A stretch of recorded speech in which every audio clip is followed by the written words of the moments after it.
Everybody poops.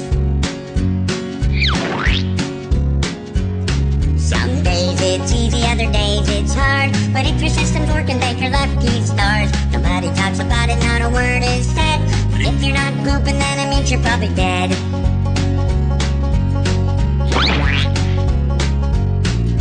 The destitute and homeless have to do it, it's true. But even all the wealthy people gotta make do. And if you live long enough, it's happening to you. Sooner or later, everybody poops.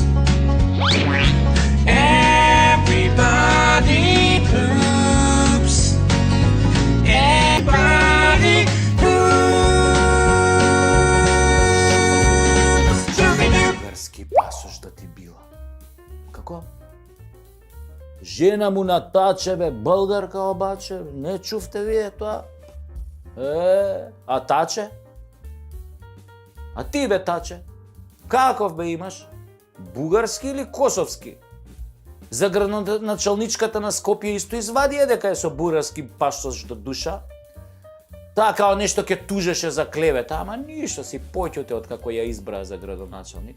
Абе да бе прашам нешто, да се стане битна фаца овде, ти треба бугарски пасош или се лажам, а? Не, стварно бе, дај бе кажете отворено бе во јавност да знаеме шо сме ние само со македонски пасоши, шо сме, а? Како гледате на нас што немаме друг пасош освен македонски? Не гледате ко да сме глупи, така? Или неснаодливи? Ко да сме демоде? Мамето ваше распродадено, говнари едни. Мислите бугарите ве сакаат што сте такви никакви. Само ве користат против својот народ, глупаци едни. И дај вие од сите партии самите бе излезете во јавност еднаш, покажете си ги бугарските пасоши, откажете се јавно од нив ако сакате да бидете на власт или да се борите за власт. Ако не се откажете, што е легитимно, ама тогаш надвор од политиката. Никој од вас не смее да ја води македонската политика. Дали сме јасни? Па доста беше бе. Овие со бугарски бе пасоши бе стана гротеска. Уставе гаѓам. Сопукам ти.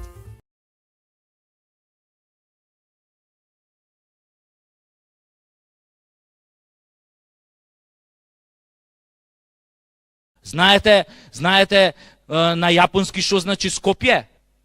Градот у кој што прдна Годзила.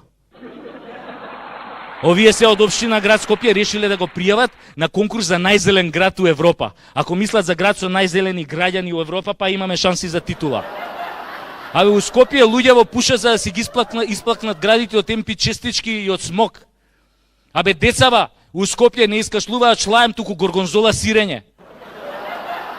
Најпосетена игротека у градот е оваа клиникава, болницава за детски белодробни заболувања. Деца плева внатре, бизнис на годината, али овие од невладиниве што се борат против загадувањето решија да стават точка на тоа и ги викнаа на многу важен состанок градоначалникот на Скопје, министерот за екологија, овој командант Вентили што ги затвори вентилите у Липково кога беше 2001 војната, и овој замеников министер Макрадули.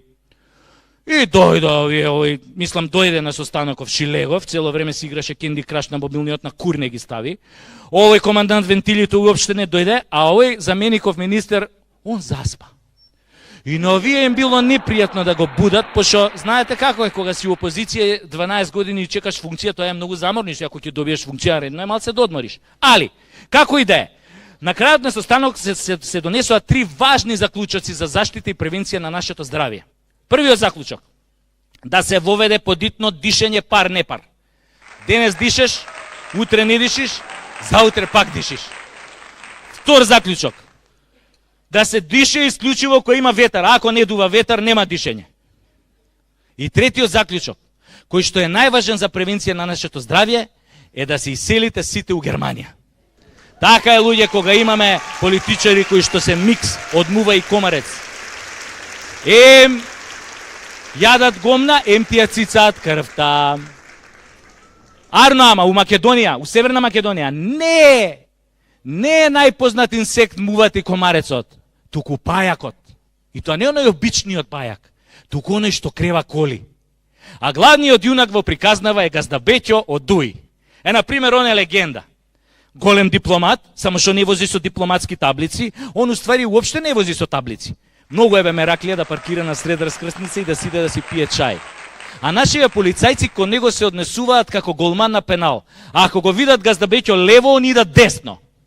Така и тој ден, газда Беќо си го паркирал джипов на сред булевар, си отишол да пие чај. Дошла некоја полицајка со пајакот, видела непрописно паркирано возило, му рекла на пајакот, кревај го. Арна, ама тогаш се појавил газда Беќо. И онака многу културно, и пристапил на полицајката, многу љубезно и врзал два шамари, си седнал у джипот и си отишол. Никој со прст не мрднал. Газда Беќо така да удареше американска полицајка од американската демократска полиција. Прво, ќе го убија тука на место, па после ќе го приведа.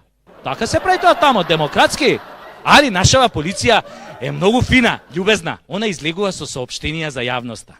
Вчера, околу 12 часот, нашата службеничка СБ видела непрописно паркирано возило во сопственик на лицето ГБ. И му рекла на пајакот да почне да го крева возилото.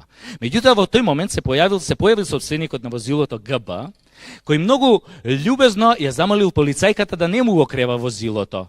При тоа лицето ГБ ждригнало зашто претходно јадело макало со лук. Полицајката заплисната од здивот на лукот инстинктивно се вратила неколку чекори назад и со лицето удрила 3-4 пати во пајак возилото. Ждрак, ждрак, ждрак, ждрак. При што се добила со тешки лицеви повреди. МВР, СДС ДПМНЕ, многу жали за несрекниот настан и му се извинуваме на лицето ГБ што му ја кревавме колата, советување дека никогаш повеќе нема да му ја креваме. Во исто време го информираме дека против пајак возилото ќе биде поднесена соодветна кривична пријава. Многу откачено е. Исто кова со исто половиве бракови со посвојување во деца и со бришењето на именките мама и тато и нивна замена со родител А и родител Б, а не ви е тоа откачено, а малца, нели е фенси, европски малца, онака, многу е јако. Вие го сваќате тоа? Мислам, пазете, не ме сваќате погрешно. Мислам, ја не сум ни хомофоб, не сум ни верник, мислам у принцип, ајде да кажеме, не имам обичај да се дефинира, али да кажеме дека сум атеистник. Ама луѓе, традиционалниот брак меѓу маж и жена подразбира баланс. Знаете на каков баланс мислам? Например, едниот од партнерите секогаш стои што го моча капакот на шолјата затоа што моча стоечки. Меѓутоа затоа има друг брачен другар на кој што тоа мочење на капакот на шолјата му смета затоа што овој моча седечки. И цело време се обидува да го воспита својот брачен другар што моча стоечки да му каже дека тоа така не треба. Тоа е тој баланс природен. Сега, ако се двајца истополови машки партнери у браков, нема кој на кого да делува воспитно образовно да не го моча капакот на шолјава. Уште ако имаат посвоено машко дете, па кој ќе му каже на тоа дете дека не е хигиенски да моча капакот на шолјата? Абе тие деца ќе бидат постојано дезориентирани, нема да знаат кој правец да го фатат. Еве, дури под услов и да остане она именките мама и тато. Замислете се ова дете оди кај едниот од двајцава машки родители и му вика: "Тато, тебе голем ти е?" "Да бе сине, али нека она мама." Или замислете се, детево слуша дома караница меѓу машкиве родители. "Злате ме!